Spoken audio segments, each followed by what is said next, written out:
আধার সমস্যার portal of Government of West Bengal will start from tomorrow. যাদের card deactivate করেছে immediate তারা যেন আমাদের জানায়, কারণ তারা যাতে যে সুবিধাগুলো পাচ্ছিলেন কোনো সুবিধা থেকে তারা যাতে বঞ্চিত না হয়, তার নাগরিকত্বের অধিকার থেকে, তার গণতান্ত্রিক অধিকার থেকে, তার অর্থনৈতিক অধিকার থেকে, তার সামাজিক অধিকার থেকে, তার সাংস্কৃতিক অধিকার থেকে, সেটা দেখার কাজ হচ্ছে পশ্চিমবঙ্গ। তো ফ্রেন্ডস, আপনারা তো জানেনই রাজ্য তথা দেশ জুড়ে আধার কার্ড ডিঅ্যাক্টিভেট হচ্ছে। রাজ্যের অনেক মানুষই আধার কার্ড ডিঅ্যাক্টিভেটের চিঠিও পেয়ে গেছে। যদি আপনার বাড়িতে আধার কার্ড ডিঅ্যাক্টিভেটের চিঠি আসে তাহলে সেই ডিঅ্যাক্টিভেট আধার কার্ডটিকে আপনি খুব সহজেই অ্যাক্টিভ করে নিতে পারবেন। যাদের আধার কার্ড ডিঅ্যাক্টিভেটের চিঠি এসেছে তাদের জন্য তো ভিডিওটি খুবই গুরুত্বপূর্ণ, এবং যাদের এখনও পর্যন্ত চিঠি আসেনি তাদের জন্য ভিডিওটি খুবই গুরুত্বপূর্ণ, কারণ কোন মুহূর্তেই চিঠি চলে আসতে পারে। চিঠি আসলেই কিন্তু আপনার আধার কার্ডটা ডিঅ্যাক্টিভেট হয়ে যাবে। তো ডিঅ্যাক্টিভেট আধার কার্ডটিকে অ্যাক্টিভ কিভাবে করবেন এই ভিডিওর মধ্যে আপনাদের দেখিয়ে দেব। ভিডিওটি খুবই গুরুত্বপূর্ণ হতে চলেছে, মন দিয়ে ভিডিওটি দেখবেন এবং সবাই যাতে ডিঅ্যাক্টিভেট আধার কার্ডটিকে খুব সহজেই অ্যাক্টিভ করে নিতে পারে তার জন্য ভিডিওটি সবার সাথে শেয়ার করবেন, এবং চ্যানেলে যদি নতুন হন অবশ্যই চ্যানেলটিকে সাবস্ক্রাইব করে রাখবেন, কারণ এই ধরনের গুরুত্বপূর্ণ ভিডিওর আপডেট সবার আগে পেতে। তো চলুন শুরু করা যাক। তো ফ্রেন্ডস, ডিঅ্যাক্টিভেট আধার কার্ড অ্যাক্টিভ করার জন্য রাজ্য সরকার এই পোর্টালটি লঞ্চ করেছে। এখান থেকেই আপনার ডিঅ্যাক্টিভেট আধার কার্ডটিকে অ্যাক্টিভ করতে হবে। এই পোর্টালে আসার জন্য গুগল ক্রোমের সার্চ বারে গিয়ে লিখবেন রাজ্যের আধার সমস্যার পোর্টাল, লিখে সার্চ করবেন। সার্চ করলেই আপনারা এই পোর্টালের লিঙ্ক পেয়ে যাবেন। লিঙ্কে ক্লিক করে সরাসরি এই পোর্টালটিতে চলে আসতে পারবেন। ওয়েবসাইটটি নতুন লঞ্চ করেছে, তাই সার্চ রেজাল্টে প্রথমেই আসছে না, সেই জন্য ওয়েবসাইটের লিঙ্ক আমি ডেসক্রিপশান বক্সে দিয়ে রেখেছি। সেই লিঙ্কে ক্লিক করে আপনারা সরাসরি এই পেজটিতে চলে আসতে পারবেন। পেজটিতে আসার পর প্রথমেই আপনাদের এই যে ফর্মটি দেখতে পাচ্ছেন এই ফর্মটি ফিল আপ করতে হবে। তো চলুন দেখে নিই ফর্মটি আপনারা কিভাবে ফিল আপ করবেন। তো প্রথমেই পেয়ে যাবেন নেম, এখানে আপনার আধার কার্ড অনুযায়ী নামটা বসিয়ে দেবেন। এরপর চলে আসবেন ডিস্ট্রিক্ট, ডিস্ট্রিক্টের উপরে ক্লিক করবেন। ক্লিক করলেই রাজ্যের সমস্ত ডিস্ট্রিক্টের লিস্ট দেখতে পাবেন, সেখান থেকে আপনার ডিস্ট্রিক্টটাকে সিলেক্ট করবেন।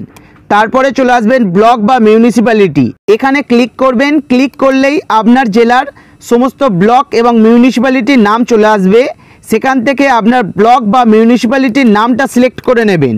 সিলেক্ট করার পর চলে আসবেন আধার নাম্বার, এই ঘরে আপনার 12 সংখ্যার আধার নাম্বারটা বসাবেন।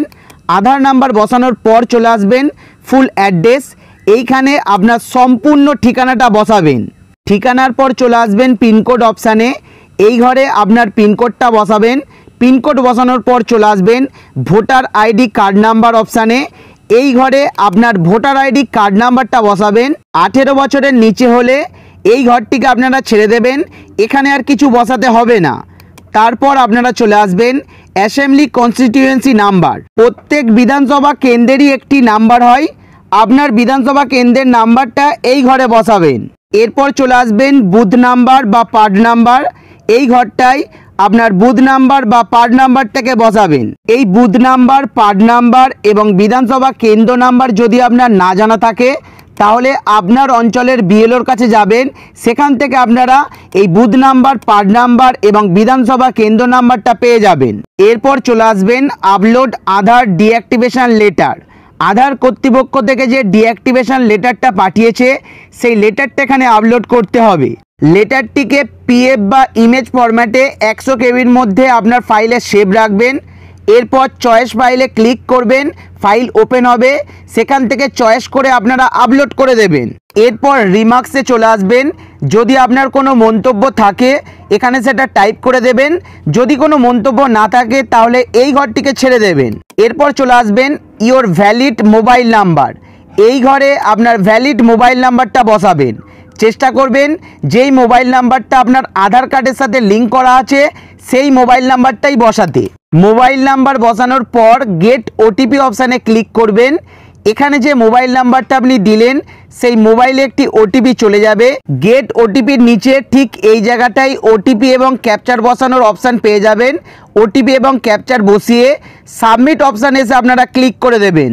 সাবমিট অপশানে ক্লিক করলেই আপনার স্ক্রিনে সাকসেসফুলি সাবমিটেড অপশানটা দেখতে পাবেন। সেই সঙ্গে অ্যাকনলেজমেন্ট স্লিপ ডাউনলোড করার অপশান পাবেন। অপশানে ক্লিক করে স্লিপটাকে ডাউনলোড করে রেখে দেবেন। পরবর্তীকালে নাম্বারটা আপনাদের প্রয়োজন পড়বে। ফর্ম সাবমিট করার কিছুদিনের মধ্যেই আপনার আধার কার্ডটা আবার অ্যাক্টিভেট হয়ে যাবে। তো এভাবেই আপনার ডিঅ্যাক্টিভেট আধার কার্ডটিকে খুব সহজেই অ্যাক্টিভ করে নিতে পারবেন। তো ফ্রেন্ডস, এই ছিল আজকের ইনফরমেশনটি কেমন লাগলো অবশ্যই কমেন্ট বক্সে কমেন্ট করে জানাবেন। সেই সঙ্গে ভিডিওটা একটি লাইক করে দেবেন। ধন্যবাদ।